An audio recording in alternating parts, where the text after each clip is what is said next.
તમે કોઈના દીકરાને સીનેવશો ને તો તમારો દીકરો પણ તમારા ભેગો નહીં રહે. તમે લખી નાખજો.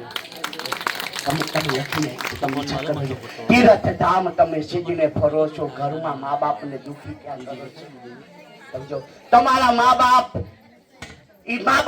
રાત્રિના 12 વાગે રામજીભાઈ પથારી બગાડે તો કોણ સાફ કરે? ઓલો મજૂરી કરતો હોય ને એ સાફ કરે પથારીઓ. મજૂરી કરતા વિક્રમ બહુ ધન્યવાદ ને પાત્ર છે કે 500 રૂપિયાની દાડી હોય ને તો મા બાપ તમે જોજો, મા બાપ ને એવા હથેળીમાં રાખે કે તમે વાત પૂછો.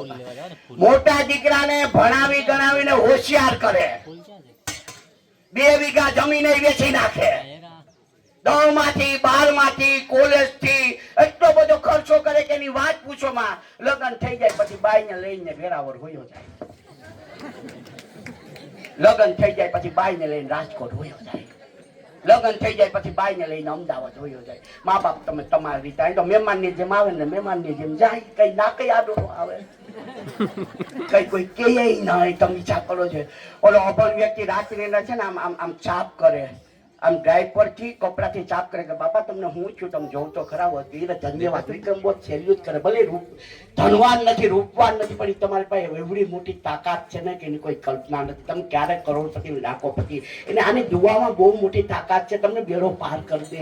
તમને નથી ઓળખતા આવડતું. આની દુઆઓમાં